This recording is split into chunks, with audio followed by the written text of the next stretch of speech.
আকৌ এবাৰ চৰ্চালৈ আহিছে আৰএছএছ প্ৰধান মোহন ভাগৱত। আৰএছএছ প্ৰধান মোহন ভাগৱত চৰ্চালৈ কিয় আহিছে? আৰএছএছ প্ৰধান মোহন ভাগৱতৰ বক্তব্যত এইবাৰ কোনখিনি কথা প্ৰকাশ পালে আৰু আৰএছএছ প্ৰধানগৰাকীয়ে এইবাৰ সমাজৰ কোনসকল বিশেষ লোকক লক্ষ্য কৰি ভাষণ প্ৰদান কৰিলে আৰু তেওঁৰ ভাষণত বিশেষভাৱে কোনখিনি কথাই স্থান লাভ কৰিলে আমি শুনাব বিচাৰিছো। इस विजयादशमी को यानी आज के दिन अपने कार्य के 100वें वर्ष में संघ पदार्पण कर रहा है।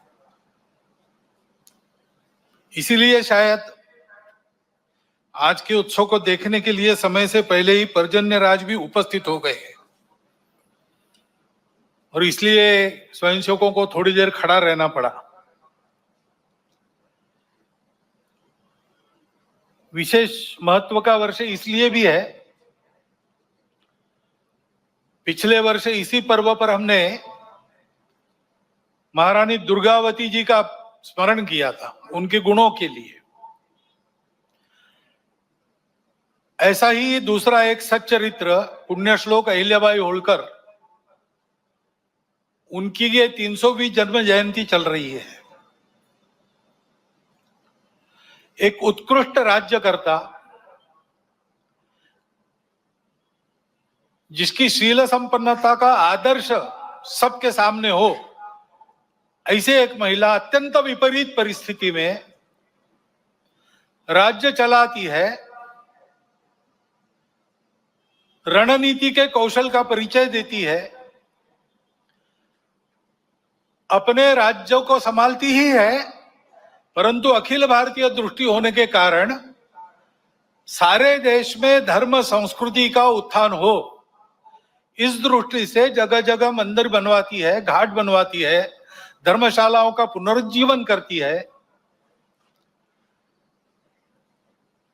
और इस प्रकार संस्कृति संरक्षण में, धर्म संरक्षण में स्वयं निस्पृह रह के अपने लिए कुछ न करते हुए और एक आदर्श उपस्थित करती है राज्यकर्ता का भी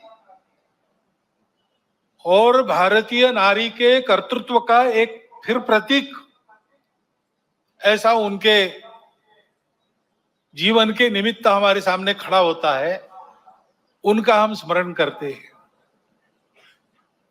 ऐसे ही स्वामी महर्षि दयानंद सरस्वती का 200वां जन्म जयंती का वर्ष चल रहा है। हम जानते हैं कि लंबी गुलामी के बाद भारत का जो पुनरुत्थान शुरू हुआ, उस पुनरुत्थान के पीछे जो शक्तियां थी उनमें से एक स्वामी दयानंद सरस्वती है। लोगों में सही धर्म क्या है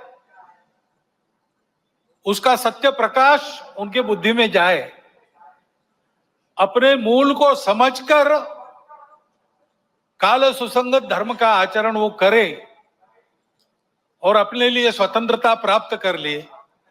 इसलिए जनों की जागृति का एक महाप्रयास उन्होंने किया। उसकी प्रेरणा में से आगे चल के भारत के जीवन के सभी क्षेत्रों में कई प्रकार के आंदोलन भी हुए। ऐसा एक पुण्य चरित्र, उनके भी स्मरण का आज वर्ष है। स्वतंत्र देश होना है, देश वैभव संपन्न होना है, तो प्रजा में चारित्र चाहिए। अभी अध्यक्ष महोदय जी ने जिस दैवी गुण संपद का उल्लेख किया, अभयम सत्व संशुद्धि, वही है व्यक्तिगत और सामाजिक चारित्र, राष्ट्रीय चारित्र, जिनके बलबूते देश बड़ा होता है। पाबना में, आज के बांग्लादेश में, उस समय के पूर्व बंगाल में जन्मे श्री श्री अनुकूल चंद्र ठाकुर होम्योपैथी के डॉक्टर थे, आध्यात्मिक साधक थे। उनके माता से ही उनको दीक्षा मिली थी, तो उनके व्यक्तित्व से आकर्षित होकर लोग उनको आकर मिलते थे। अपनी व्यक्तिगत যিকোনো খবৰৰ বাবে যোগাযোগ কৰক 7099017330 অথবা 7099017330